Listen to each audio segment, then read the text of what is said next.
So for many years, I loved Quicken. I probably had it for 10 plus years.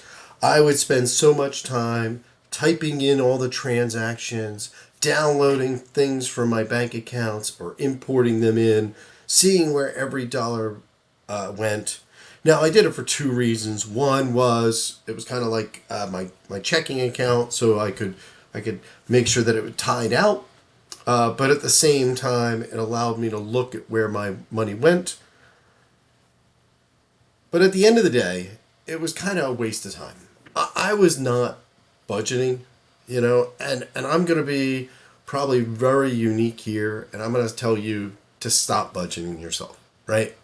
The reality is, I think most people don't enjoy it. I don't think they get enough out of it. And so I thought I would talk about that topic, because I did look up a statistics that 80% of people actually budget, but almost all of them don't follow it, right? So people are trying to budget, they spend all this time doing it, but then they fail at it. So, and I feel like I had the same examples, right? It's not like my Comcast bill, right? That's $100 every single month, and I can quote budget $100 every single month for it. My electric bill one month might be $400 because it's the wintertime or the summertime, and the next month it might be $200, right? And so I'm not going to say that, oh, I spend $325 every single month on average with it. How am I using that in my checking account? I just don't understand it. Now, if you budget really well, I'd be curious to hear, right? Do you budget? Do you not budget? What's your approach? So I'm curious to hear what other people do, but I'm going to say, stop budgeting. So, hi, I'm Rich. So if you don't know, I'm kind of sharing my journey, things that worked for me, some of the mistakes I've made, and again, this is one that, as you listen to Dave Ramsey, as you listen to some other people out there, they all tell you to budget. I have never really budgeted in my entire life, but I have saved, and so I feel like I'm doing okay. So let's go through this deck, right? And let's talk about it. Hopefully, this resonates with you, and if it does, hit that like button or hit subscribe, and you'll see more content like this. So I'm going to first off say most people are going to disagree with this. Again, if you look at most uh, financial advisors or people out there, most of them will tell you to budget. I think most of them like it for a variety of reasons, and I really put them here. And I actually do believe in these approaches, even though it hasn't worked for me, right?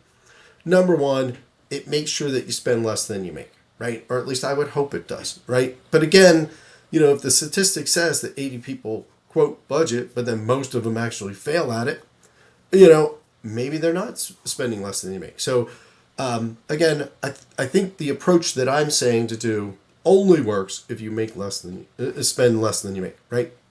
But again, with budgeting, you understand where each dollar goes. So that is a benefit, right? You can quickly find out maybe you're spending $300 on eating out, and all of a sudden you realize that that's excessive, right? Or some type of number. Maybe it's on your Comcast bill. Maybe you're looking at that every single month. So I think it does give you the understanding where each dollar goes, and that ties into the next one, which is finding wasteful money. Again, maybe all of a sudden you notice that your T-Mobile bill or AT&T bill or whatever bill has gone up. You're not getting the value for it, and you can switch to something else. So again, there is some value there. And again, I think with budgeting, you do build some good money habits. So again, I'm not saying that nobody should do it. It has never worked for me. And so, maybe my approach will work for you.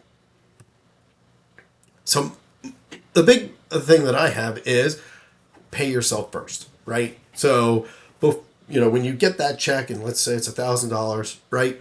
I'm saying put money aside first, right? Live on less than you make, right? And you can put that If you're making, like I said, $1,000 and you're putting 10% into retirement, you're going to put $100 into retirement every single time.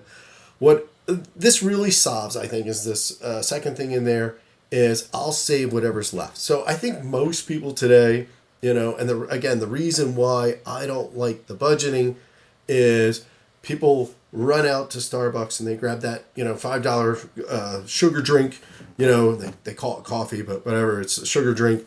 And then all the way at the end of the month after, they've gone out to eat 3 times and they've gotten the sugar drink, or, again, maybe they're being very responsible with their money at the same time. They look at what's at the end and they say, oh, now I can save.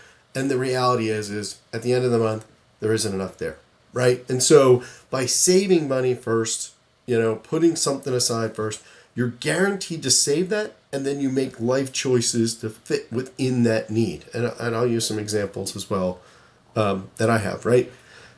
It builds strong habits with literally almost no effort, right? So you're taking, again, that $1,000. Maybe you're moving 10% over to your retirement. Maybe you're taking a little bit into vacations. Maybe you're taking a little bit over someplace. So you're gaining progress right there without all the extra work and the time that it takes to budget, right? So that's why I like paying yourself first. Some of the other pros, right? It reduces guilt around spending. So once you take that 10% for retirement, a little bit for this, a little bit for that, maybe it's college funds or wedding funds, whatever it is, you can do whatever you want with the rest, right? You want to go get your nails done, or you want to get your hair cut, for myself, maybe I want to go, buy a better tractor out there, right? I can do that. I've already put all the money aside for something else. And now I can pretty much spend whatever I want, for myself. It can make money feel less restrictive, right? So again, I have all the money after what I've saved, and I can do whatever I want with it.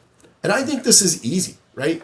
I think many people struggle with all the details of budgeting, trying to find money at the end of the month to save, and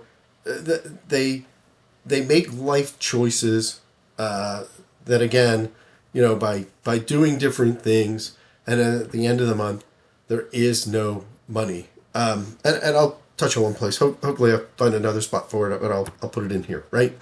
So my better way is to put money into retirement. So again, I'm using the example of 10%. 10% is my floor. If you're starting off in maybe your 20s, early 30s, then you want to start upping it, right? Maybe to 12%, 13, 15, whatever. Putting some money into retirement, right? Make sure you're putting money in for your future car, right? Again, cars are expensive these days. They're a depreciating asset. Don't wait until the car is, you need to get a new one to then try to figure out what your payment is, right? So put money aside for that. Put money away for colleges, weddings, vacations, right? And then you live on anything else after that. Okay?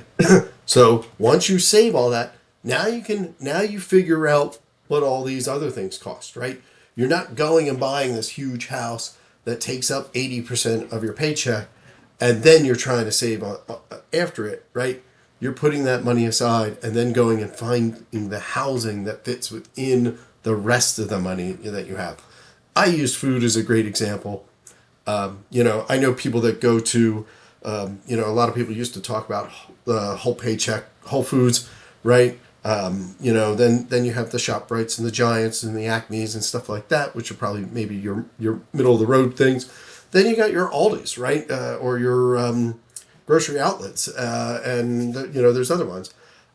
I fit my food bill into the lower side, right? Some of these places have great options as well, organics, Whole Foods as well, right? But they come at a discount.